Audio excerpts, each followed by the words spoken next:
तो नमस्कार और जय हिंदी साहित्य वैराज पर आप सभी का एक बार फिर से स्वागत है। और आज मैं एक ऐसे वीडियो के साथ आपके सामने आया हूं।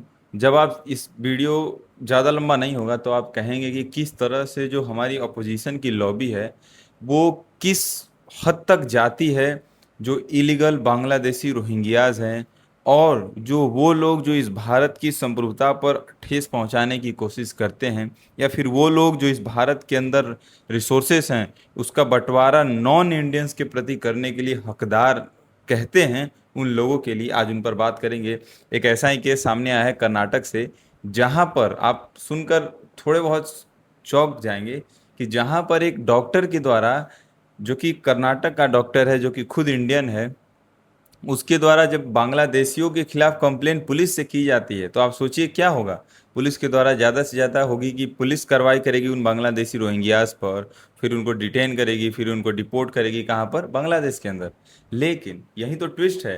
कांग्रेस अपनी देशभक्ति बांग्लादेश के प्रति कैसे दिखाएगी? कांग्रेस अपनी देशभक्ति विदेशी ताकतें जो कि देश को तोड़ने के लिए प्रयास करती हैं उनके प्रति कैसे दिखाएगी? तो उस दिखाने के लिए उसने क्या किया कि कांग्रेस के शासित कर्नाटक के अंदर कर्नाटक के सरकार ने उसी डॉक्टर पर एफआईआर कर दिया। जानेंगे पूरा मामला क्या है, आइए एक एक कर आपको बताते हैं।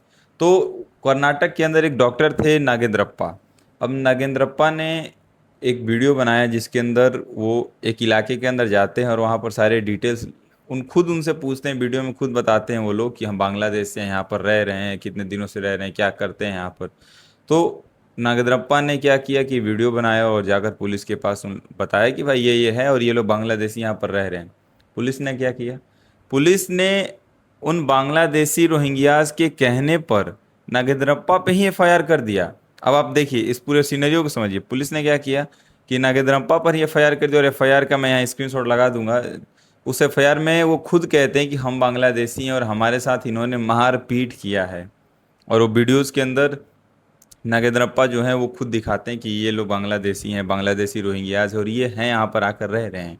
और पुलिस ने इन पर ही एफआईआर कर दिया। अब इस एफआईआर के बाद नागेंद्रप्पा को कस्टडी में लिया जाता है। ये मामला फिर पहुंचता है कहाँ पर? हाई कोर्ट के अंदर, कर्नाटक के हाई कोर्ट के अंदर। अब हाई कोर्ट ने क्या किया? हाई कोर्ट ने फटकार लगाते हुए कर्नाटक की पुलिस को कहा कि तुम्हारा दिमाग तो सही है, किस बेसिस पर तुमने एक बांग्लादेशी और रोहिंग्यास के कहने पर एक देश के कंट्री के आदमी के ऊपर तुमने एफआईआर दर्ज करा दिया?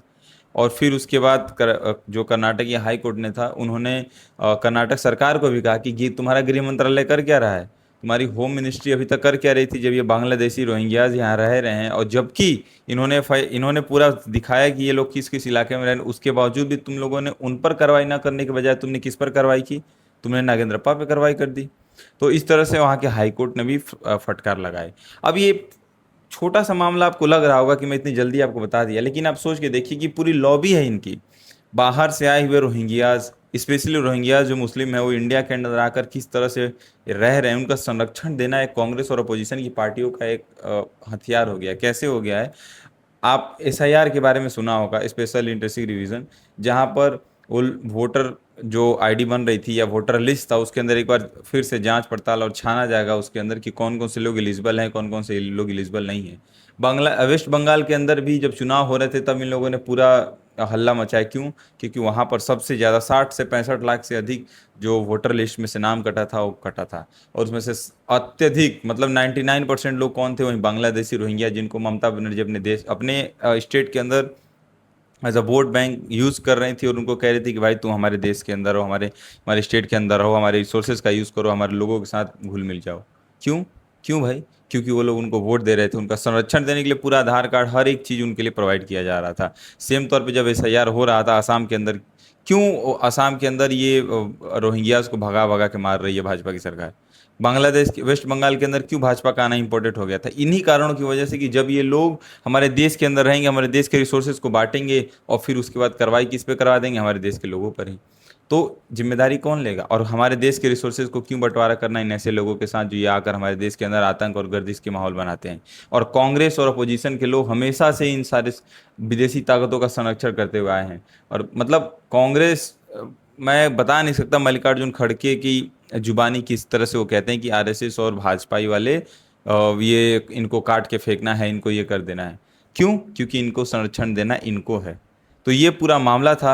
अब आप सोच पा रहे होंगे कि लोग, कांग्रेस तो अब वाइप आउट इस तरह से होने वाली है जो आने वाले समय के अंदर nobody knows that Congress ever existed, और एक मोनूमेंट के तौर पे नहीं रह जाता है, जो कि एक सांस्कृतिक धरोहर बना के छोड़ दिया जाता है। आने वाले समय में कांग्रेस की हालत उस तरह से होने वाली है इस देश के अंदर, क्योंकि these people are defending them who doesn't deserve to this country and who are willingly destroying our country, our संप्रभुता, our security and everything they are breaching and came into this country। तो ये था पूरा मामला। अगर आपको video अच्छा लगा हो, अगर इन्फॉर्मेटिव लगा हो तो do like share and subscribe. धन्यवाद।